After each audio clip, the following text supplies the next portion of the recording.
Ο πεθερός μου, ο Κυριάκος, έφυγε σιωπηλά, στον ύπνο του. Έκλαψα σαν να έχασα τον ίδιο μου τον πατέρα, γιατί ήμουν δίπλα του κάθε λεπτό τα τελευταία 10 χρόνια. Στην κηδεία, όλοι μου έλεγαν πως χωρίς εμένα δεν θα είχε επιβιώσει. Μια εβδομάδα μετά, όμως, ο συμβολεογράφος ανακοίνωσε τη διαθήκη, στον γιο η περιουσία, στην ύφη τα χρέη. Αλλά ο γέρος είχε ετοιμάσει το τελευταίο του μάθημα, έστρωσα προσεκτικά το μαξιλάρι κάτω από το κεφάλι του Κυριάκου και τσέκαρα αν η κουβέρτα είχε φύγει από τη θέση της. Ο γέρος κοιτόταν ακίνητος, μόνο τα μάτια του ακολουθούσαν κάθε μου κίνηση. Είχαν περάσει κιόλας 3 χρόνια από εκείνη τη μέρα που ένα εγκεφαλικό τον καθήλωσε στο κρεβάτι, αλλά εγώ θυμόμουν την κάθε μέρα, την κάθε ώρα αυτής της δύσκολης ζωής. «Δάφνη, φέρε μου λίγο νερό», ψιθύρισε σχεδόν ανεπαίσθητα. Η φωνή του ήταν αδύναμη, αλλά είχα μάθει πια να τον καταλαβαίνω με μισή λέξη. Του γέμισα γρήγορα ένα ποτήρι και του έβαλα ένα καλαμάκι για να τον βοηθήσω να πιει. «Ευχαριστώ, κοριτσάκι μου», είπε. Αυτές οι λέξεις, όπως πάντα, ζέστεναν την καρδιά μου. Είχα πάψει από καιρό να είμαι απλώς η νύφη του. Για εκείνον, είχα γίνει μια πραγματική κόρη. Από τον διάδρομο ακούστηκε ο ήχος της εξώπορτας. Ο Άρης είχε γυρίσει από τη δουλειά. Τον κοίταξα από την πόρτα του δωματίου του πεθερού μου και είδα τον άντρα μου να βγάζει βιαστικά τα παπούτσια του. «Πώς πάνε τα πράγματα?» ρώτησε, χωρίς καν να σηκώσει το βλέμμα του. «Καλά, ο μπαμπάς έφαγε λίγο σήμερα». «Έχει καλή διάθεση», απάντησα, περιμένοντας να μπει μέσα να χαιρετήσει τον πατέρα του. «Ωραία, θα φάω κάτι στα γρήγορα και θα πάω στο γραφείο. Έχω να τελειώσω την παρουσίαση για τη σύσκεψη αύριο». Ο Άρης πήγε στην κουζίνα, χωρίς να ρίξει ούτε μια ματιά προς το δωμάτιο του πατέρα του. Αναστέναξα και γύρισα στον άρρωστο. Ο Κυριάκος με κοίταξε με προσοχή. «Μη του θυμώνεις, Δάφνη μου». «Δουλεύει για την οικογένεια», είπε απαλά ο γέρος. «Δεν θυμώνω, μπαμπά. Απλώς είμαι λίγο κουρασμένη». Κάθισα στην καρέκλα δίπλα στο κρεβάτι και του έπιασα το χέρι. Ήταν ζεστό, αλλά αδύναμο. Θυμόμουν πόσο δυνατά ήταν αυτά τα χέρια παλιά. Ο Κυριάκος δούλευε όλη του τη ζωή ως μηχανικός, μπορούσε να φτιάξει τα πάντα, και τώρα δεν μπορούσε καν να γυρίσει πλευρό μόνος του. «Πες μου απλώς τι λένε οι ειδήσεις», ζήτησε. Του άνοιξα την τηλεόραση σε χαμηλή ένταση και άρχισα να του σχολιάζω όσα συνέβαιναν στην οθόνη. Αυτή είχε γίνει η καθημερινή μας τελετουργία. Του Άρη του άρεσε να μαθαίνει τα νέα, και εμένα μου άρεσε να του μιλάω. Με τα χρόνια, είχαμε δεθεί απίστευτα. 10 χρόνια πριν, όταν είχα μόλις παντρευτεί τον Άρη, η σχέση μου με τον πεθερό μου δεν ήταν εξ αρχής εύκολη. Ήταν ένας αυστηρός, λιγομίλητος άντρας, συνηθισμένος στην τάξη και την πειθαρχία. Φοβόμουν την κρίση του, προσπαθούσα να του αρέσω, αλλά ένιωθα μια απόσταση. Όλα άλλαξαν όταν συνέβη το κακό. Ο Κυριάκος δούλευε στο εξοχικό μας κοντά στο Μαραθώνα, επισκέβαζε τη στέγη της αποθήκης, όταν γλίστρισε και έπεσε, χτυπώντας άσχημα το κεφάλι του. Οι γιατροί πάλεψαν για πολύ καιρό για τη ζωή του, και όταν συνήλθε, η αριστερή πλευρά του σώματός του είχε παραλύσει. Ο Άρης μόλις είχε πάρει προαγωγή και δεν μπορούσε να πάρει άδεια. «Δάφνη, ξέρω ότι είναι δύσκολο, αλλά δεν υπάρχει άλλη επιλογή. Πρέπει να προσλάβουμε μια νοσοκόμα», μου είχε πει ο άντρας μου. «Νοσοκόμα, Άρη, με ποια χρήματα? Ο μισθός σου ήδη πηγαίνει όλο στην υποθήκη και στη θεραπεία του πατέρα σου», του είχα απαντήσει. «Τότε τι να κάνουμε? Δεν μπορώ να αφήσω τη δουλειά.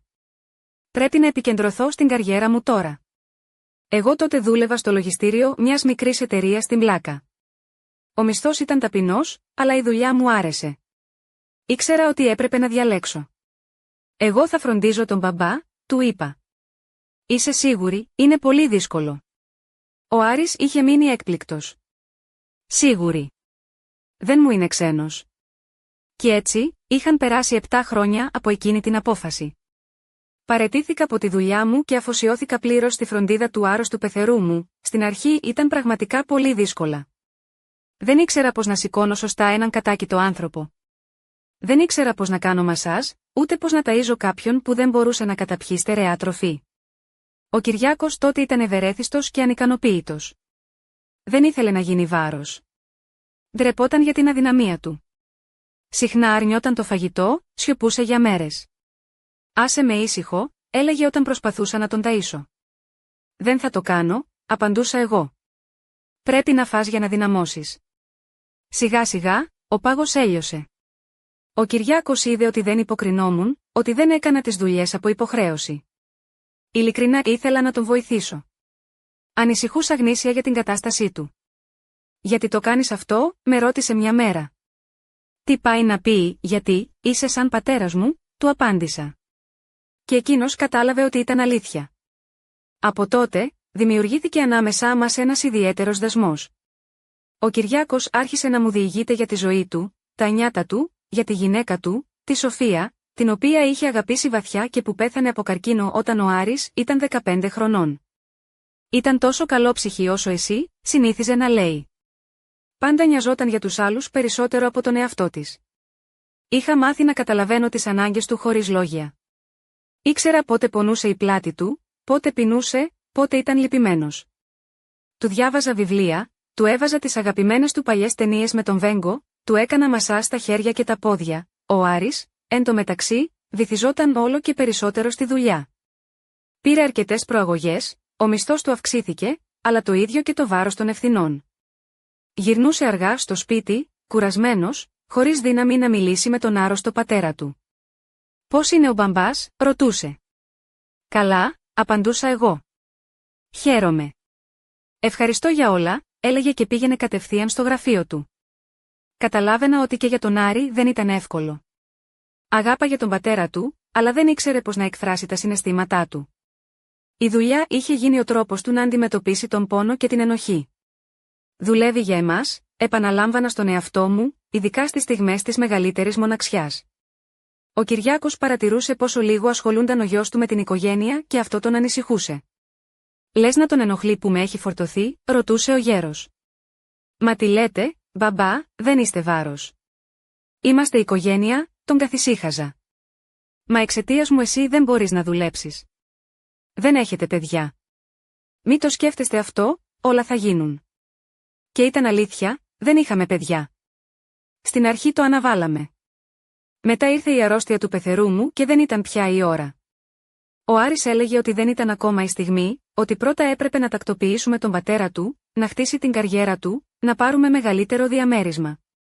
Μερικές φορές αναρωτιόμουν πώς θα ήταν η ζωή μου αν ο Κυριάκος δεν είχε αρρωστήσει. Ίσως να είχα μια ενδιαφέρουσα δουλειά, παιδιά, ταξίδια. Αλλά ποτέ δεν μετάνιωσα για την απόφασή μου. Αυτός ο άντρας είχε γίνει πραγματικά κομμάτι μου. «Δάφνη, βάλε λίγη μουσική», ζήτησε ο πεθερός μου. Άνοιξα το ραδιόφωνο και άρχισε να παίζει η μελωδία ενός παλιού ρεμπέτικου. Ο Κυριάκος έκλεισε τα μάτια και χαμογέλασε απαλά. «Αυτό το τραγούδι το χόρευα με τη μάνα σου, τη Σοφία», είπε. «Πείτε μου ξανά για τον γάμο σας», ζήτησα. Και το έκανε, για 100η φορά ίσως, αλλά εγώ τον άκουγα σαν να ήταν η πρώτη. Αυτές οι ιστορίες με συνέδεαν με την οικογένεια, με έκαναν μέρος της κοινής τους μνήμης. Είχε ήδη βραδιάσει έξω. Ο Άρης δεν είχε βγει από το γραφείο του. Βοήθησα τον πεθερό μου να πάρει τα φάρμακά του, του έστρωσα το κρεβάτι και τον φίλησα στο μέτωπο. «Καληνύχτα, μπαμπά». «Καληνύχτα, κοριτσάκι μου». «Ευχαριστώ για όλα». Έσβησα το φως, αφήνοντας μόνο το φωτάκι της νύχτας αναμένο, και βγήκα σιωπηλά από το δωμάτιο.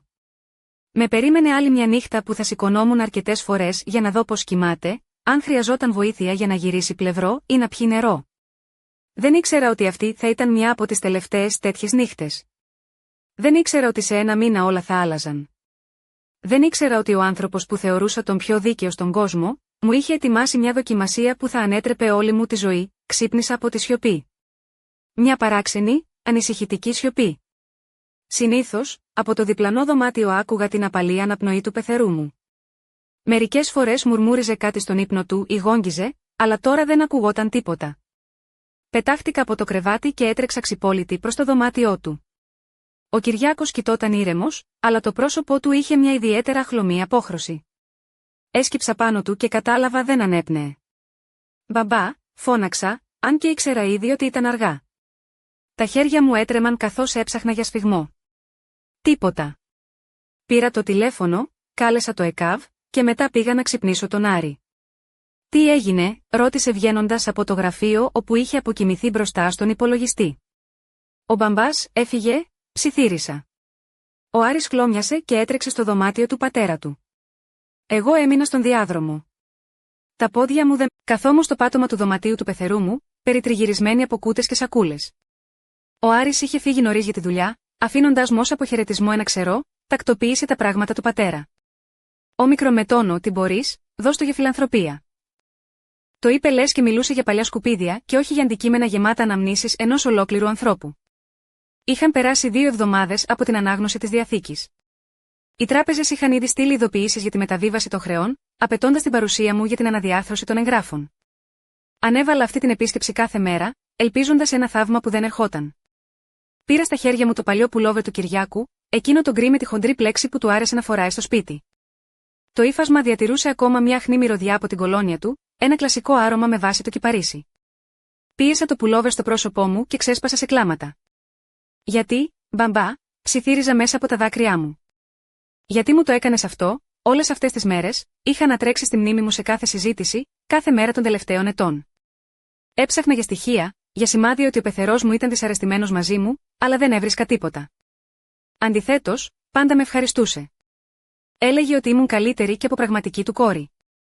Ίσως όντως πίστευε ότι τον φρόντιζα από συμφέρον. Αυτή η σκέψη πονούσε ιδιαίτερα. Δίπλωσα προσεκτικά το πουλόβερ και το έβαλα στην κούτα για τη φιλανθρωπία.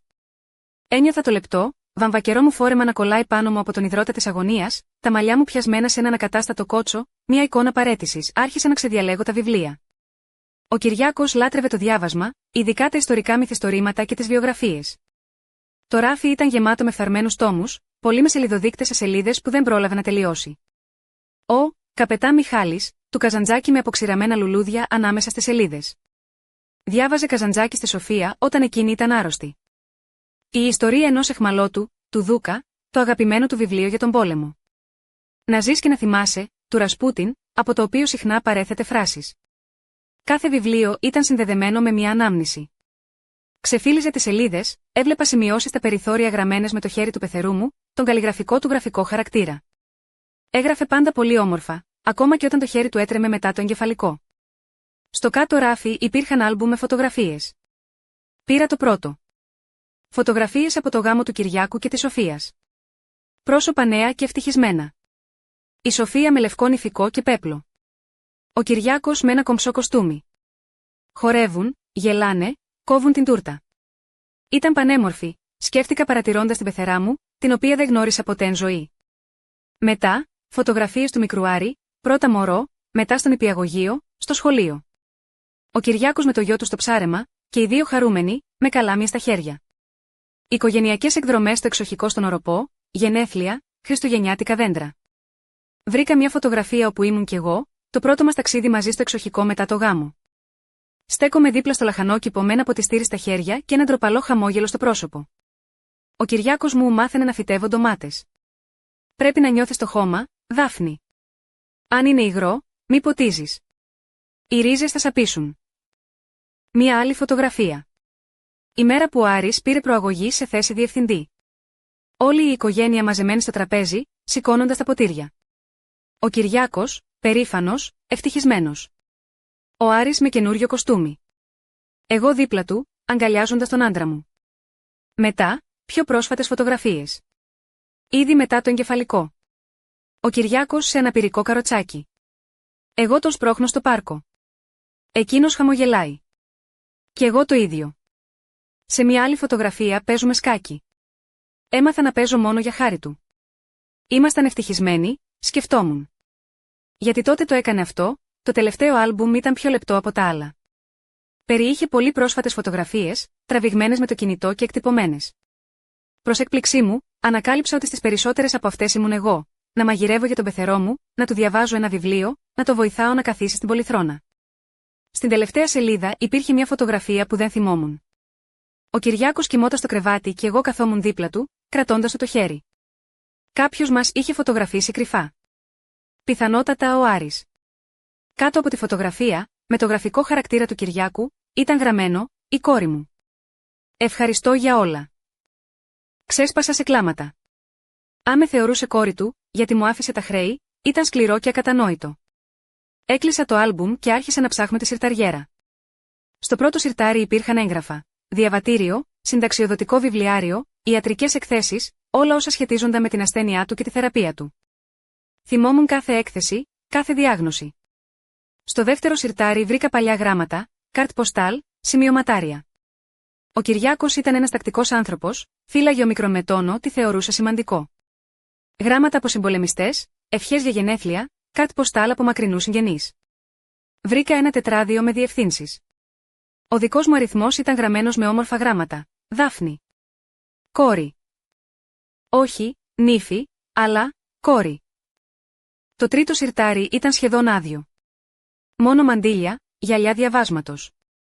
Και περίμενε. Παρατήρησα ότι ο πάτος του συρταριού φαινόταν παράξενος. Χτύπησα με τις αρθρώσεις των δαχτύλων μου. Ο ήχος ήταν υπόκοφος, όχι αυτός που θα έπρεπε. Έβγαλα τελείως το συρτάρι και το εξέτασα από κάτω. Πράγματι, είχε διπλό πάτο. Στις άκρες παρατήρησα μια λεπτή χαραμάδα. Με τον ήχη μου, τον σήκωσα προσεκτικά. Η καρδιά μου χτυπούσε δυνατά. Κάτω από το ψεύτικο πάτο υπήρχε ένας δερμάτινος φάκελος, δεμένος με μια κορδέλα. Τα χέρια μου έτρεμαν καθώς έλυνα τον κόμπο. Μέσα υπήρχαν έγγραφα. Το πρώτο, τίτλος ιδιοκτησίας για ένα γκαράζ στο Παγκράτη. Διάβασα και δεν μπορούσα να πιστέψω στα μάτια μου. Ιδιοκτήτρια, Δάφνη Παπαδάκη. Το όνομά μου, τα στοιχεία του διαβατηρίου μου. Αδύνατον, ψιθύρισα. Δεύτερο έγγραφο, άλλος τίτλος γκαράζ, αυτή τη φορά στο Γαλάτσι. Πάλι το όνομά μου. Τρίτο, το ίδιο. Ένα γκαράζ στη Νέα Σμύρνη. 3 γκαράζ. Όλα στο όνομά μου. Πότε, πώς, δεν είχα υπογράψει τίποτα. Δεν ήξερα τίποτα γι' αυτό. Αλλά αυτό δεν ήταν όλο. Το επόμενο έγγραφο, τίτλος ιδιοκτησίας για ένα αγροτεμάχιο 1-2 στρεμμάτων στον Οροπό. Πάλι το όνομά μου. Κάθισα στο πάτωμα. Τα έγγραφα έπεσαν από τα χέρια μου. Το κεφάλι μου γύριζε. Τι σημαίνει αυτό? Από που βρέθηκαν η γη και τα γκαράζ, μάζεψα τα χαρτιά και εξέτασα προσεκτικά τις ημερομηνίες. Τα γκαράζ είχαν καταχωρηθεί στο όνομά μου πριν από 3 χρόνια. Το οικόπεδο πριν από 2. Ακριβώς την περίοδο που συντάχθηκε η Διαθήκη. Στον φάκελο υπήρχε ένα ακόμη έγγραφο, ένα βιβλιάριο καταθέσεων. Αποταμιευτικός λογαριασμός στο όνομα της Δάφνης Παπαδάκη. Ποσό, 80.000 ευρώ. Ο λογαριασμός είχε ανοιχτεί πριν από 4 χρόνια. 80.000 ευρώ. Δεν μπορούσα να το πιστέψω. Κάτω από τα έγγραφα υπήρχε ένα διπλωμένο φύλλο χαρτί. Το άνοιξα και αναγνώρισα το γραφικό χαρακτήρα του πεθερού μου. Αγαπημένη μου Δάφνη, αν διαβάζεις αυτό το γράμμα, σημαίνει ότι δεν είμαι πια εδώ. Πιθανότατα είσαι θυμωμένη μαζί μου για τη Διαθήκη. Πιστεύεις ότι ήμουν άδικος, αλλά άκουσε με μέχρι το τέλος. Αυτά τα γκαράζ τα αγόραζα σιγά σιγά, μαζεύοντας από τη σύνταξή μου. Το οικόπεδο στον Οροπό το αγόρασα επίσης εγώ. Όλα τα έγγραφα τα έκανα στο όνομά σου κρυφά, μέσω έμπιστων ανθρώπων. Εσύ δεν το ήξερες, αλλά νομικά όλα αυτά είναι δικά σου. Τα χρήματα στην τράπεζα είναι επίσης για σένα. Τα μάζευα σιγά σιγά. Πούλησα μερικά παλιά πράγματα. Τα 80.000 ευρώ θα σου φτάσουν για να πληρώσεις τα χρέη και θα σου μείνει και κάτι. Τώρα, να σου εξηγήσω γιατί το έκανα έτσι. Τα χρέη στη Διαθήκη δεν είναι δικά μου, είναι του Άρη. Μου ζήτησε να πάρω δάνεια στο όνομά μου. Υποσχέθηκε ότι θα τα πλήρωνε αυτός. Είπε ότι χρειαζόταν τα χρήματα επιγόντως για την επιχείρησή του, αλλά με το μισθό του δεν μπορούσε να πάρει μεγάλο δάνειο. Εμπιστεύτηκα το γιο μου, πήρα τα δάνεια. Πήρε τα χρήματα, αλλά δεν πλήρωσε ποτέ. Έλεγε ότι είχε δυσκολίες, ότι σύντομα όλα θα καλυτέρευαν. Και μετά σταμάτησε να μιλάει για το θέμα εντελώς. Καταλάβαινα ότι θα πέθαινα σύντομα και αποφάσισα να του δώσω ένα μάθημα. Στη Διαθήκη έγραψα ότι τα χρέη θα περνούσαν σε σένα. Ήθελα να νιώσει την ευθύνη, να βοηθήσει τη γυναίκα του. Αλλά σου άφησα και έναν τρόπο να λύσεις το πρόβλημα. Εσύ αξίζεις όλη αυτή την περιουσία. Για 10 χρόνια με φρόντισες σαν να ήσουν η ίδια μου η κόρη. Εγκατέλειψες τη δουλειά σου, τη ζωή σου για έναν άρρωστο γέρο. Ο Άρης, αντίθετα, σχεδόν δεν βοηθούσε, ήταν πάντα απασχολημένος με τον εαυτό του. Πάρε αυτά τα χρήματα και αυτή την περιουσία για την ευτυχία σου. Πούλησε ο μικρομετώνο, τι χρειάζεσαι. Άνοιξε τη δική σου επιχείρηση. Είσαι έξυπνη και εργατική. Όλα θα σου πάνε καλά. Και μη μου θυμώνεις για την απάτη. Διαφορετικά, ο Άρης θα προσπαθούσε να σου πάρει την κληρονομιά. Έτσι, όλα είναι δίκαια. Σε αυτόν το διαμέρισμα και το εξοχικό που ξέρει. Σε σένα, ο μικρομετώνο, τι σου αξίζει. Ο μπαμπάς σου, Κυριάκος, τελείωσα το διάβασμα του γράμματος και ξέσπασα σε κλάματα, αλλά τώρα ήταν δάκρυα ανακούφισης και ευγνωμοσύνης. Ο Κυριάκος δεν με είχε προδώσει, αντίθετα, Με είχε φροντίσει καλύτερα. Ξύπνησα νωρίς με μία μόνο σκέψη. Έπρεπε να επαληθεύσω τα έγγραφα. Δεν είχα κλείσει μάτι όλη τη νύχτα, διαβάζοντας ξανά και ξανά το γράμμα του πεθερού μου και εξετάζοντας τους τίτλους ιδιοκτησίας. Ήταν αλήθεια, είχα όντως γκαράζ, ένα οικόπεδο και χρήματα, ο Άρης είχε ήδη φύγει για τη δουλειά, χωρίς καν να φάει πρωινό. Τις τελευταίες μέρες σχεδόν δεν μου μιλούσε. Γυρνούσε αργά, έφευγε νωρίς. Υποψιαζόμουν ότι απέφευγε να μιλήσει για τα χρέη, ελπίζοντας ότι θα έλυνα το πρόβλημα μόνη μου. Το πρώτο πράγμα που έκανα ήταν να τηλεφωνήσω στην τράπεζα όπου ήταν ανοιχτός ο λογαριασμός. Έδωσα τον αριθμό λογαριασμού από το βιβλιάριο και τα προσωπικά μου στοιχεία. Ναι, αυτός ο λογαριασμός υπάρχει, επιβεβαίωσε η τηλεφωνήτρια. Το υπόλοιπο είναι 80.000 ευρώ, συμπεριλαμβανομένων των τόκων. Ο λογαριασμός ανοίχτηκε στο όνομά σας πριν από 4 χρόνια. Η καρδιά μου χτυπούσε πιο γρήγορα. Άρα, τα χρήματα υπήρχαν πραγματικά. Και ποιος άνοιξε το λογαριασμό, ρώτησα. Σύμφωνα με τα έγγραφα, ήρθατε εσείς οι ίδια στην τράπεζα με το διαβατήριό σας, απάντησε η υπάλληλος. Μα δεν θυμάμαι να έχω έρθει. Ίσως το ξεχάσατε. Έχουν περάσει 4 χρόνια. Αν θέλετε, μπορείτε να περάσετε από το κατάστημά μας να δείτε τα αντίγραφα των εγγράφων. Ντύθηκα γρήγορα. Διάλεξα ένα σκούρο, καλοραμένο παντελόνι που αγκάλιαζε σωστά τις καμπύλες μου και μια μεταξωτή μπλούζα στο χρώμα του σμαραγδιού. Έβαλα λίγο κραγιόν, μάζεψα τα μαλλιά μου σε έναν κομψό κότσο και φόρεσα τα τακούνια μου. Κοιτάχτηκα στον καθρέφτη. Δεν ήμουν πια η ταλαιπωρημένη Δάφνη. Ήμουν μια γυναίκα έτοιμη για μάχη. Στο κατάστημα της τράπεζας, μου έδειξαν το αντίγραφο του διαβατηρίου και την αίτηση για το άνοιγμα του λογαριασμού. Η υπογραφή έμοιαζε πολύ με τη δική μου, αλλά ήταν ελαφρώς διαφορετική. Αυτή η υπογραφή δεν είναι δική μου, είπα, αλλά το διαβατήριο είναι δικό μου. Ο διευθυντής συνέκρινε προσεκτικά τα έγγραφα. Η υπογραφή είναι πράγματι πολύ παρόμοια. Θυμήθηκα. Πριν από 4 χρόνια είχα χάσει το διαβατήριο μου. Το κατάλαβα όταν έπρεπε να πάω στον γιατρό με τον πεθερό μου. Το διαβατήριο εμφανίστηκε 2 μέρες μετά στην τσέπη ενός παλιού μπουφάν του Άρη. Τότε νόμιζα ότι το είχα ξεχάσει εκεί. Τώρα καταλάβαινα. Ο πεθερός μου πήρε κρυφά το διαβατήριο, άνοιξε τον λογαριασμό και πλαστογράφησε την υπογραφή. Τεχνικά ήταν παράνομο, αλλά τα χρήματα προορίζονταν για μένα. Πήγα στον συμβολεογράφο, τον κύριο Πετράκη. Με δέχτηκε χωρίς ραντεβού, ίσως με θυμόταν. «Τι σας φέρνει πάλι εδώ?» ρώτησε. «Ιδιοκτησίες που είναι καταχωρημένες στο όνομά μου». Θα ήθελα να μάθω πώς συνέβη αυτό. Ο συμβολεογράφος εξέτασε προσεκτικά τα χαρτιά που του έδωσα. «Ναι, θυμάμαι αυτές τις συναλλαγές. Ο πεθερός σας ήρθε αρκετές φορές, αγόρασε τα γκαράζ με ένα πληρεξούσιο στο όνομά σας. Ήταν ένας πολύ σχολαστικός άνθρωπος, τα έλεγχε όλα πολλές φορές. Και το πληρεξούσιο, εγώ δεν το υπέγραψα». Ο κύριος Πετράκης άνοιξε έναν χοντρό φάκελο και έβγαλε ένα έγγραφο. «Εδώ είναι το αντίγραφο του πληρεξουσίου. Υπογράφηκε παρουσία μου. Ήρθατε με τον Κυριάκο, παρουσιάσατε το διαβατήριό σας. Κοίταξα την ημερομηνία. Πριν από 5 χρόνια. Τότε ο πεθερός μου μπορούσε ακόμα να περπατήσει με μπαστούνι. Έβγαινε από το σπίτι, αλλά θυμόμουν με βεβαιότητα, δεν πήγα μαζί του στο συμβολεογράφο. Αυτή δεν είναι η υπογραφή μου, είπα. Μα το έγγραφο έγινε σύμφωνα με όλους τους κανόνες. Έχω την ηχογράφηση της διαδικασίας υπογραφής. Ο συμβολεογράφος άνοιξε τον υπολογιστή. Καταγράφουμε σε βίντεο όλες τις σημαντικές διαδικασίες. Στην οθόνη εμφανίστηκε μια εικόνα. Το γραφείο του συμβολεογράφου. Το ίδιο τραπέζι, οι ίδιες καρέκλες. Στο τραπέζι καθόταν ο Κυριάκος. Δίπλα του, μια γυναίκα ντυμένη στα σκούρα, με τα μαλλιά μαζεμένα κάτω από μια μαντίλα, και στο πρόσωπο γυαλιά ηλίου. «Αυτή δεν είμαι εγώ», είπα σταθερά. «Μα το διαβατήριο που παρουσιάστηκε ήταν το δικό σας, αυθεντικό». Το έλεγξα ο ίδιος. Ο συμβολεογράφος ήταν σαστισμένος.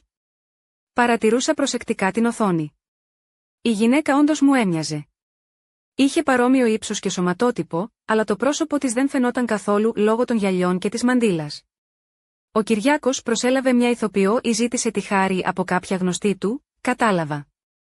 Χρησιμοποίησε το διαβατήριό μου όταν εγώ νόμιζα ότι το είχα χάσει. «Αν αυτό είναι αλήθεια, τα έγγραφα δεν έχουν ισχύ», είπε ο συμβολεογράφος. «Είναι περίπτωση απάτης». Μα ο πεθερός μου το έκανε για μένα, προς όφελός μου. Δεν θέλω να τον κατηγορήσω. Κανονικά είναι νομική παράβαση, αλλά αν εσείς ως υποτιθέμενο θύμα δεν υποβάλλετε μήνυση. Δεν θα υποβάλλω. Επιπλέον, επιβεβαιώνω ότι αποδέχομαι όλα τα περιουσιακά στοιχεία που αποκτήθηκαν με αυτόν τον τρόπο. Ο συμβολεογράφος κούνησε το κεφάλι του. Τι ιδιόρυθμη οικογένεια. Πρώτα ο πατέρας αφήνει τα χρέη στην ύφη, και τώρα αποδεικνύεται ότι αγόραζε κρυφά περιουσία για αυτήν. Τα χρέη δεν ήταν δικά του, είπα και του διηγήθηκα το περιεχόμενο του γράμματος. Ο κύριος Πετράκης με άκουσε με προσοχή. Καταλαβαίνω. Ο Κυριάκος ήταν ένας πολύ έξυπνος άνθρωπος. Ήρθε σε μένα για συμβουλές, για να δει πώς θα προστατεύσει καλύτερα τα συμφέροντά σας. Συζητήσαμε πολλές επιλογές. Ήθελε να λάβετε ένα δίκαιο μερίδιο της κληρονομιάς, αλλά με τρόπο που ο γιος του δεν θα μπορούσε να το αμφισβητήσει. Δεν μπορούσε να σας κληροδοτήσει επίσημα αυτά τα περιουσιακά στοιχεία. Ο Άρης, ως μοναχογιός, είχε δικαίωμα στην νόμιμη μοίρα του. Αλλά έτσι, όλα είναι στο όνομά σας εδώ και αρκετά χρόνια. Και τα χρέη, ο Κυριάκος ήθελε να δώσει ένα μάθημα στον γιο του, να του δείξει ότι οι πράξεις έχουν συνέπειες, αλλά σας άφησε τη δυνατότητα να επιλύσετε την κατάσταση. Τον ευχαρίστησα και γύρισα σπίτι. Το κεφάλι μου γύριζε από τόσες πληροφορίες. Ο Κυριάκος δεν ήταν απλός σοφός, ήταν ένας λαμπρός στρατηγός. Είχε υπολογίσει τα πάντα, με αρκετές κινήσεις μπροστά. Στο σπίτι, έβγαλα μια αριθμομηχανή και άθροισα την αξία της κληρονομιάς. 3 γκαράζ σε διαφορετικές περιοχές της Αθήνας άξιζαν περίπου 15.000 ευρώ το καθένα. Ένα οικόπεδο 12 χιλιόμετρα από την πόλη, άλλα 130.000 ευρώ, συν τα 80.000 ευρώ στο λογαριασμό. Σύνολο, 255.000 ευρώ. Αφαιρώντας τα χρέη των 52.000 ευρώ, έμεναν 203.000 ευρώ. Μια ολόκληρη περιουσία. Ο Άρης πήρε ένα διαμέρισμα αξίας 200.000 ευρώ, αλλά με υποθήκη 120.000 ευρώ, και ένα εξοχικό που χρειαζόταν επισκευές και μετά βίας άξιζε 30.000 ευρώ. Στην πραγματικότητα, είχε λίγο περισσότερα από 110.000 ευρώ στα χέρια του. Ήταν δίκαιο. Ο καθένας πήρε σχεδόν τα ίδια, αλλά ο Άρης δεν το ήξερε. Πριν αντιμετωπίσω τον Άρη, χρειαζόμουν περισσότερα στοιχεία. Πήγα στην τράπεζα όπου ήταν το κύριο δάνειο του πεθερού μου. Η διευθύντρια πιστώσεων, η κυρία Νάντια, μια γυναίκα μεσήλικη και εύσωμη, με δέχτηκε σε ένα μικρό γραφείο γεμάτο φακέλους. «Ναι, ένα δάνειο στο όνομα του Κυριάκου Παπαδάκη», είπε, ξεφυλίζοντας έναν χοντρό φάκελο. 30.000 ευρώ. Διάρκεια δανείου, 5 χρόνια. Ο δανειολήπτης απεβίωσε. Το χρέος περνά στους κληρονόμους σύμφωνα με τη Διαθήκη. «Και ποιος πήρε τα χρήματα στην πραγματικότητα?» ρώτησα. Τα χρήματα παραδόθηκαν σε μετρητά στο δανειολήπτη προσωπικά, αλλά έχουμε μια απόδειξη που αναφέρει ότι τα χρήματα παραδόθηκαν σε τρίτο πρόσωπο. Η κυρία Νάντια μου έδειξε το έγγραφο. Στην απόδειξη ήταν γραμμένο ότι ο Κυριάκος Παπαδάκης παρέδιδε τα 30.000 ευρώ που έλαβε από το δάνειο στον γιο του, Άρη Παπαδάκη, για εμπορική χρήση. Η υπογραφή του Άρη ήταν από κάτω. Και γιατί το δάνειο έγινε στο όνομα του πατέρα και όχι του γιου, ο σύζυγός σας δεν πληρούσε τα εισοδηματικά κριτήρια. Ο μισθός του δεν ήταν αρκετός για δάνειο 30.000 ευρώ. Αλλά ένας συνταξιούχος με ακίνητη περιουσία είναι ένας αξιόπιστος δανειολήπτης από την άποψη της τράπεζας. Πήρα μια αναφορά για το ποσό του χρέους. Με τις καθυστερήσεις και τις προσαυξήσεις, το ποσό είχε αυξηθεί σε 34.000 ευρώ. Στη δεύτερη τράπεζα, η κατάσταση ήταν παρόμοια. Η πιστωτική κάρτα ήταν στο όνομα του Κυριάκου, αλλά τη χρησιμοποιούσε ο Άρης. Αυτό το αποδείκνυαν οι αποδείξεις, αγορές σε ακριβά καταστήματα, εστιατόρια, αντιπροσωπείες αυτοκινήτων. Ο πεθερός σας αγόραζε κοστούμια για 2.000 ευρώ, ξαφνιάστηκε η σύμβουλος, δείχνοντάς μου μια απόδειξη. Δύσκολα. Δεν σηκώθηκε από το κρεβάτι για 3 χρόνια. Μα εδώ υπάρχει μια απόδειξη από την αντιπροσωπεία. Η προκαταβολή για το αυτοκίνητο ήταν 15.000 ευρώ. Θυμήθηκα, πριν από 2 χρόνια ο Άρης όντως άλλαξε αυτοκίνητο. Είπε ότι πήρε δάνειο αυτοκινήτου. Αποδεικνύεται ότι τα χρήματα για την προκαταβολή προήλθαν από την κάρτα του άρρωστου πατέρα. Το συνολικό χρέος στην κάρτα ήταν 21.000 ευρώ. Συνολικά 55.000 ευρώ, ακόμη περισσότερα από όμικρον με τόνο. Τι έλεγε η Διαθήκη? Το βράδυ περίμενα τον Άρη στο σπίτι. Μπήκε μέσα, πέταξε το χαρτοφύλακά του, κάθισε στον καναπέ και άνοιξε την τηλεόραση. Την επόμενη μέρα, επισκέφτηκα μια δικηγόρο. Η Αμάντα Ρίζου, μια αυστηρή γυναίκα γύρω στα 50 με κομψά γυαλιά και άψογο επαγγελματικό ταγέρ, με υποδέχτηκε στο μικρό αλλά περιποιημένο γραφείο της κοντά στο κέντρο της Αθήνας. Ο χώρος μύριζε καφέ και σιγουριά. «Πείτε μου την κατάσταση με λεπτομέρειες», ζήτησε, με μια φωνή ήρεμη αλλά κοφτερή. Της διηγήθηκα τα πάντα, τη φροντίδα του πεθερού μου, τη διαθήκη, τα έγγραφα που βρήκα, τη συμπεριφορά του συζύγου μου. Η Αμάντα άκουγε προσεκτικά, κάνοντας διευκρινιστικές ερωτήσεις πότε-πότε, κρατώντας σημειώσεις σε ένα κίτρινο μπλοκ. «Είναι μια ενδιαφέρουσα υπόθεση», είπε στο τέλος, αφού είχα αδειάσει όλη την ιστορία πάνω στο γραφείο της. «Τυπικά, τα χρέη μεταβιβάστηκαν σε εσάς, αλλά υπάρχουν αποδείξεις ότι στην πραγματικότητα τα χρήματα τα χρησιμοποίησε ο σύζυγός σας. Μπορούμε να προσπαθήσουμε να μεταφέρουμε την ευθύνη σε αυτόν». Ένιωσα μια ανακούφιση να με διαπερνά. «Πώς θα το κάνουμε αυτό?» «Θα καταθέσουμε αγωγή για να αναγνωριστεί ο σύζυγος ως ο πραγματικός δανειολήπτης. Έχουμε τις αποδείξεις, τις επιταγές, τις μαρτυρίες των τραπεζικών υπαλλήλων. Επιπλέον, τα δικά σας περιουσιακά στοιχεία μπορούν να χρησιμεύσουν ως εγγύηση. Αν ο σύζυγος αντισταθεί, η δικαστική διαδικασία θα είναι αναπόφευκτη, αλλά έχουμε καλές πιθανότητες. Η αποδεικτική βάση είναι ισχυρή». Υπέγραψα τη συμφωνία με τη δικηγόρο. Ένιωθα σαν να υπέγραφα τη διακήρυξη της ανεξαρτησίας μου. Μια εβδομάδα αργότερα, η αγωγή κατατέθηκε στο δικαστήριο. Ο Άρης το έμαθε όταν έλαβε την κλήτευση. Εκείνο το βράδυ, εισέβαλε στο σπίτι εξοργισμένος. «Μου έκανες μήνυση», ούρλιαξε, το πρόσωπό του κόκκινο από θυμό. «Ναι», απάντησα ήρεμα, σταυρώνοντας τα χέρια μου στο στήθος. Η μεταξωτή μου μπλούζα έμοιαζε με πανοπλία. «Θέλω να αναλάβεις την ευθύνη για τα χρέη σου». «Πώς τολμάς, είμαι ο άντρας σου». Ένας άντρας που εξαπάτησε τον άρρωστο πατέρα του και άφησε τη γυναίκα του να αντιμετωπίσει τις συνέπειες. «Αυτός το είπε η δικηγόρο σου». «Θέλει να μας χωρίσει». «Κανείς δεν με έπεισε. Πήρα την απόφαση μόνη μου». Ο Άρης πηγαινοερχόταν στο σαλόνι, μουρμουρίζοντας κάτι για αχαριστία και προδοσία. Μετά, σταμάτησε απότομα. «Κι αν κάνω κι εγώ μήνυση, να προσβάλλω τη διαθήκη και να πω ότι ο πατέρας δεν είχε σώαστας φρένας και ότι εσύ τον χειραγωγούσες, κάν το», απάντησα ψύχραιμα. «Αλλά να ξέρεις ότι έχω πιστοποιητικά που αποδεικνύουν ότι ο μπαμπάς ήταν σε πλήρη διανοητική υγεία και μάρτυρες που είδαν πως τον φρόντιζα». «Τι μάρτυρες?» «Γείτονες, γιατρούς, νοσοκόμες. Όλοι είδαν πως αφιέρωσα 10 χρόνια από τη ζωή μου για να φροντίζω έναν άρρωστο άνθρωπο. Εσύ που ήσουν», ο Άρης κατάλαβε ότι η μπλόφα του δεν έπιανε. Πράγματι, όλοι ήξεραν ότι εγώ φρόντιζα με αφοσίωση τον πεθερό μου, ενώ εκείνος εμφανιζόταν σπάνια στο σπίτι. 1 μήνα μετά, πραγματοποιήθηκε η πρώτη δικαστική ακρόαση. Ο Άρης ήρθε με τον δικηγόρο του, ένα νεαρό με φτηνό κοστούμι. Προφανώς δεν είχε χρήματα για καλό δικηγόρο. Η δικαστής, η κυρία Κατερίνα Σμυρνιού, μια γυναίκα με αυστηρό βλέμμα και κοφτές κινήσεις, εξέτασε τα έγγραφα της υπόθεσης και άκουσε τα μέρη. Η ενάγουσα ζητά να αναγνωριστεί ο εναγόμενος ως ο πραγματικός δανειολήπτης των δανείων στο όνομα του πατέρα του, συνόψισε. Ο εναγόμενος αντιτίθεται, ισχυριζόμενος ότι έλαβε τα χρήματα ως δώρο. Ο δικηγόρος του Άρη προσπάθησε να αποδείξει ότι ο Κυριάκος βοήθησε εθελοντικά τον γιο του και ότι οι αποδείξεις ήταν απλώς τυπικότητες. Ο πατέρας ήθελε να βοηθήσει τον γιο του να ξεκινήσει μια επιχείρηση, είπε. Κανείς δεν τον ανάγκασε να πάρει δάνεια. Αλλά η Αμάντα Ρίζου παρουσίασε αδιάσυστα στοιχεία. Ο δανειολήπτης, ο κύριος Παπαδάκης, βρισκόταν σε σοβαρή κατάσταση. Δεν μπορούσε να χρησιμοποιήσει τα χρήματα ο ίδιος. Όλες οι αγορές με την πιστωτική κάρτα έγιναν από τον εναγόμενο.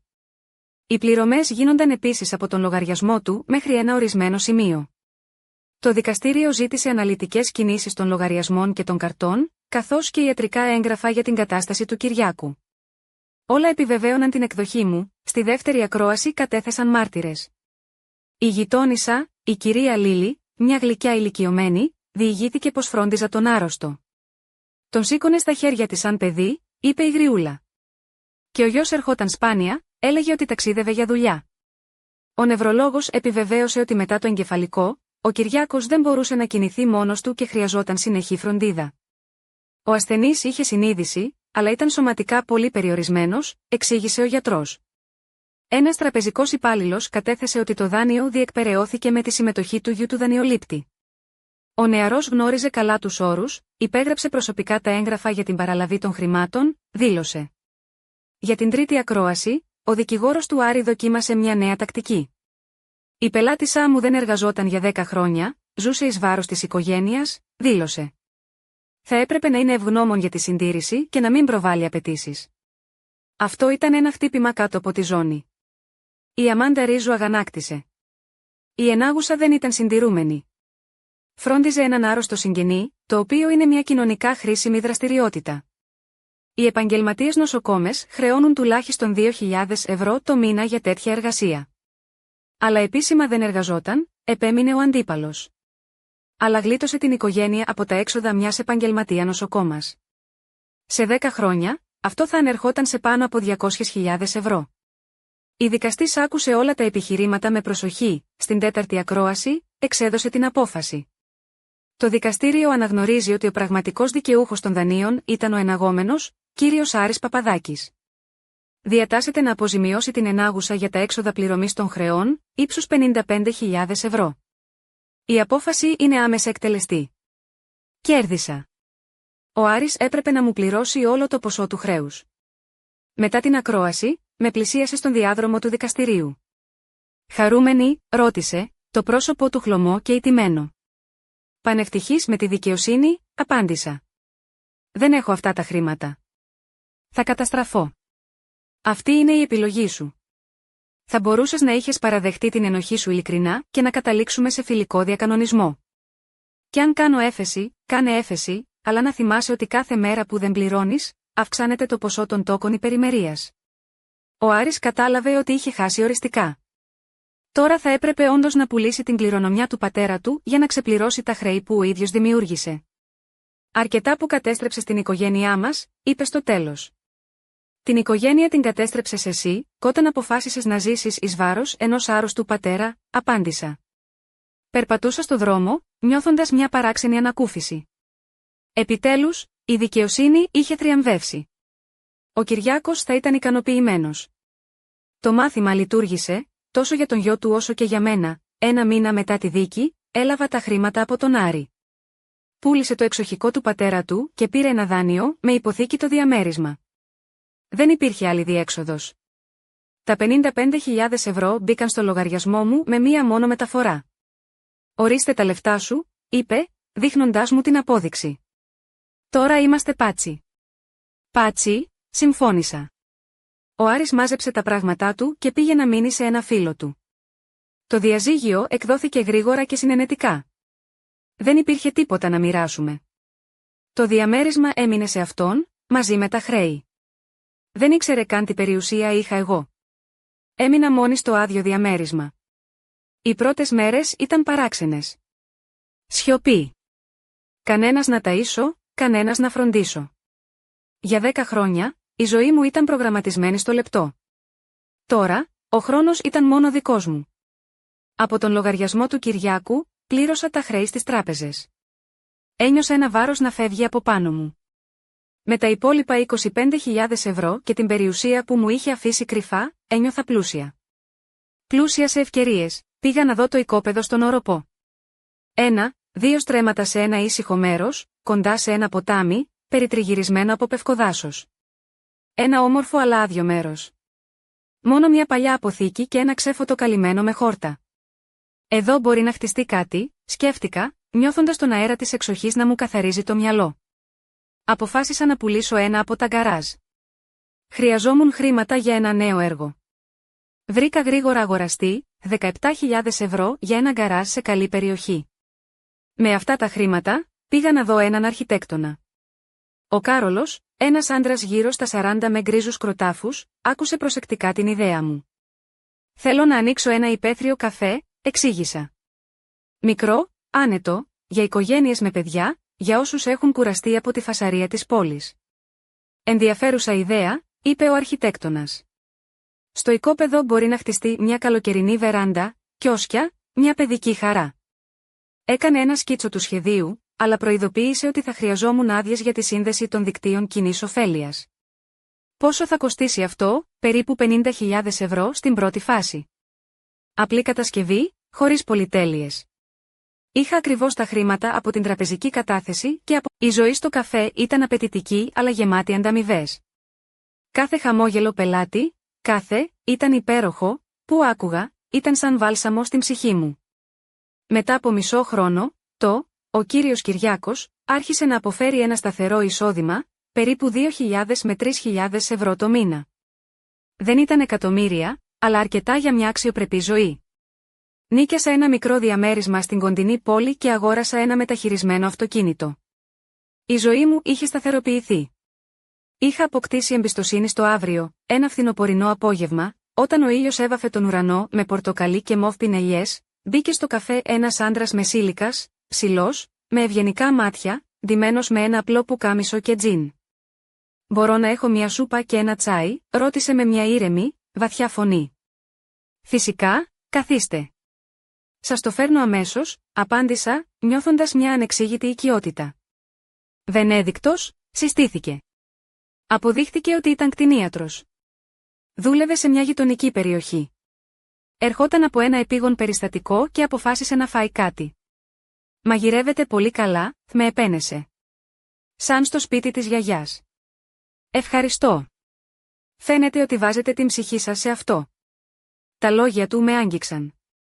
«Πόσο καιρό είναι ανοιχτό το καφέ?» «Μισό χρόνο». «Έκανα τα πάντα μόνη μου, έχτισα και μαγείρεψα». «Είναι εκπληκτικό. Δεν τολμούν όλες οι γυναίκες κάτι τέτοιο». Ο Βενέδικτος άρχισε να έρχεται τακτικά. Ήταν πάντα ευγενικός, ήρεμος και με καλή αίσθηση του χιούμορ. Έπιανα τον εαυτό μου να περιμένει τις επισκέψεις του. Το απλό, καθαρό του ντύσιμο, τα δυνατά του χέρια που πρόδιδαν χειρονακτική εργασία, το ζεστό του χαμόγελο όλα δημιουργούσαν μια αίσθηση ασφάλειας.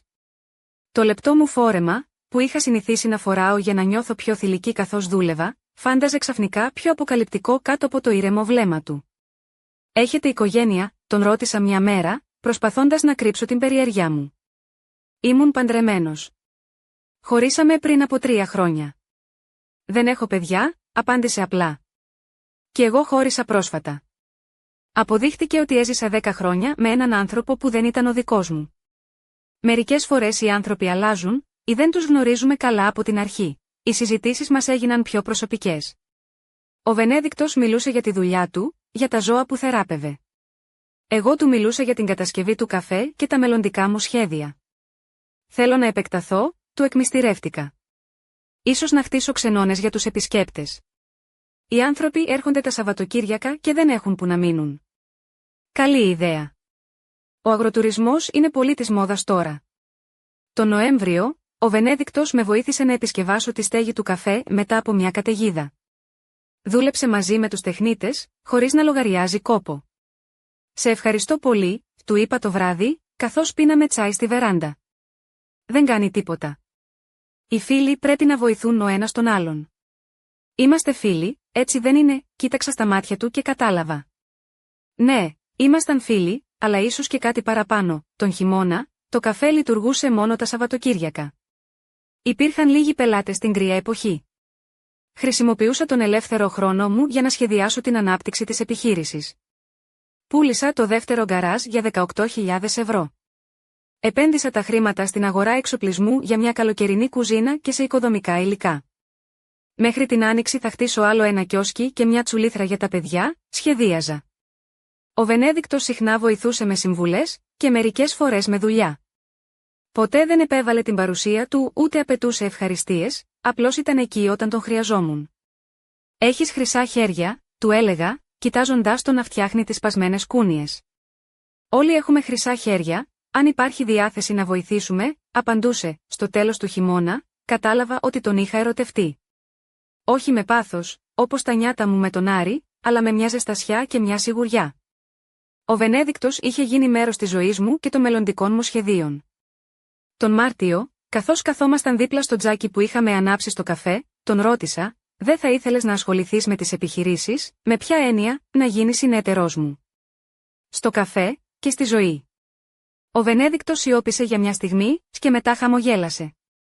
«Μιλάς σοβαρά?» «Πολύ σοβαρά». «Τότε, ναι. Θέλω». Την Άνοιξη, άρχισαν να ετοιμάζονται μαζί για τη νέα σεζόν. Ο Βενέδικτος βοηθούσε στην κατασκευή ενός επιπλέον κιοσκιού και στη διαμόρφωση του χώρου. Αποδείχθηκε ότι είχε καλές οργανωτικές ικανότητες και επαφές με προμηθευτές τροφίμων. Ένας φίλος μου έχει μια φάρμα, μου έλεγε. Μπορεί να μας προμηθεύει κρέας και λαχανικά απευθείας, χωρίς τα περιθώρια των καταστημάτων. Τέλεια! Η ποιότητα θα είναι καλύτερη και οι τιμές χαμηλότερες. Ένιωθα ότι η ζωή μου είχε αλλάξει ριζικά. Από μια υποταγμένη νοικοκυρά που ζούσε για τα συμφέροντα των άλλων, είχα μετατραπεί σε μια ανεξάρτητη επιχειρηματία. Είχα το δικό μου εισόδημα, τα δικά μου σχέδια και έναν αξιόπιστο σύντροφο δίπλα μου. Ευχαριστώ, μπαμπά, ψιθύριζα κοιτάζοντας τη φωτογραφία του Κυριάκου που κρεμόταν στο καφέ. Μου έμαθες να είμαι δυνατή. Ο γέρος κοιτούσε από το πορτρέτο με καλοσυνάτα μάτια. Έμοιαζε να εγκρίνει την επιλογή μου. Μετά από ένα χρόνο, το καφέ είχε γίνει ένα τοπικό αξιοθέατο. Τα Σαββατοκύριακα έρχονταν ολόκληρες οικογένειες από την πόλη και τις καθημερινές τακτικοί πελάτες από τα γύρω χωριά. Έχτισα 3 ξενώνες που νίκιαζα σε τουρίστες. Το εισόδημα έφτανε πλέον τα 5.000 ευρώ μηνιαίως. Ο Βενέδικτος έγινε επίσημα συνέτερός μου. Μοιράσαμε τις ευθύνες. Εκείνος ασχολούνταν με τα διοικητικά. Εγώ μαγείρευα και υποδεχόμουν τους πελάτες. Σκέφτομαι το franchising, έλεγα, μετρώντας τα κέρδη. Θα μπορούσαμε να ανοίξουμε άλλα 2 καφέ σε άλλες περιοχές. Μη βιάζεσαι, συμβούλευε ο Βενέδικτος. Πρώτα ας τελειοποιήσουμε αυτή την επιχείρηση. Ζούσαμε σε έναν από τους ξενώνες στο οικόπεδο του καφέ. Μια απλή, ήρεμη ζωή μέσα στη φύση. Ο Βενέδικτος συνέχιζε να εργάζεται ως κτηνίατρος, αλλά τώρα εξυπηρετούσε τους πελάτες του απευθείας στο καφέ. Πολλοί παραθεριστές έρχονταν με τα κατοικίδια τους. Τον Ιούνιο, εμφανίστηκε ένας απρόσμενος επισκέπτης. Ο Άρης πάρκαρε το παλιό του αυτοκίνητο στην είσοδο και μπήκε στο καφέ με ανασφάλεια. «Γεια», είπε. «Γεια», απάντησα, συνεχίζοντας να ετοιμάζω μια σαλάτα. Ο Άρης κάθισε σε ένα απομακρυσμένο τραπέζι, παρήγγειλε τσάι και ένα γλυκό. Έφαγε σιωπηλά, κοιτάζοντας γύρω του. «Τα κατάφερες καλά», είπε τελικά. «Ευχαριστώ». Πούλησα το διαμέρισμα, μετακόμισα σε μια γκαρσονιέρα στα προάστια. Πλήρωσα τα χρέη μου, αλλά δεν μου έμειναν χρήματα. Δεν απάντησα. Δεν ήμουν θυμωμένη, απλώς δεν ήξερα τι να πω. «Δάφνη, συγχώρεσέ με». Η φωνή του έτρεμε. Ήμουν ηλίθιος. Δεν εκτίμησα αυτό που είχα. «Δεν έχει σημασία πια», απάντησα ήρεμα. «Για μένα έχει», ομολόγησε. Κατάλαβα ότι έχασα τον πιο κοντινό μου άνθρωπο και ντρόπιασα τον πατέρα μου με τη συμπεριφορά μου. Κοίταξα τον πρώην σύζυγό μου. Είχε γεράσει, είχε αδυνατήσει. Στο πρόσωπό του φαινόταν η κούραση και η μεταμέλεια. «Ο μπαμπάς σε αγαπούσε», είπα χαμηλόφωνα. Έπρεπε να φερθώ υπεύθυνα. «Το ξέρω». «Το κατάλαβα αργά», μουρμούρισε ο Άρης. Τελείωσε το τσάι του, πλήρωσε και έφυγε. Δεν ξαναγύρισε. Ο Βενέδικτος δεν ρώτησε τίποτα, απλώς με αγκάλιασε από τους ώμους. «Έκανες το σωστό», είπε απλά, «το φθινόπωρο παντρευτήκαμε». Ένας μικρός γάμος στο καφέ. Μόνο οι πιο στενοί φίλοι και γείτονες. Φορούσα ένα απλό λευκό φόρεμα από δαντέλα που αναδείκνυε τη σιλουέτα μου, νιώθοντας όμορφη και επιθυμητή. Ο Βενέδικτος φορούσε ένα ανοιχτόχρωμο κοστούμι. «Στην αγάπη», φώναζαν οι καλεσμένοι, σηκώνοντας τα ποτήρια τους. «Στον Κυριάκο», πρότεινε ο Βενέδικτος. «Στον σοφό άνθρωπο που μας έμαθε να εκτιμούμε τη δικαιοσύνη». «Στον μπαμπά», πρόσθεσα εγώ. Το βράδυ, καθόμασταν στη βεράντα, κοιτάζοντας τα αστέρια. «Δε μετανιώνεις για το παρελθόν», ρώτησε ο Βενέδικτος. «Όχι. Όλα άξιζαν τον κόπο. Ο μπαμπάς μου έδειξε πως πρέπει να είναι μια πραγματική οικογένεια. Πως, όπου βοηθούν ο ένας τον άλλον, όπου υπάρχει ειλικρίνεια και σεβασμός». Ο Βενέδικτος με φίλησε στο μέτωπο. «Τότε, θα τα καταφέρουμε μαζί». Τα Χριστούγεννα, έλαβα ένα γράμμα από τον Άρη. Έγραφε ότι βρήκε δουλειά σε άλλη πόλη και ξεκινούσε μια νέα ζωή. «Ευχαριστώ για το μάθημα», έλεγε στο τέλος. Ο μπαμπάς είχε δίκιο. «Και εσύ το ίδιο. Να είσαι ευτυχισμένη». Έδειξα το γράμμα στον Βενέδικτο. «Θα απαντήσεις», ρώτησε. «Όχι», είπα. «Είναι καλύτερα να αφήσουμε το παρελθόν στο παρελθόν». Την Άνοιξη, μάθαμε ότι περιμέναμε παιδί. Ήμουν 38 ετών, αλλά οι γιατροί είπαν ότι όλα ήταν καλά. Θα είναι αγόρι, είπα, χαϊδεύοντας την κοιλιά μου. Θα τον ονομάσουμε Κυριάκο, προς τιμήν του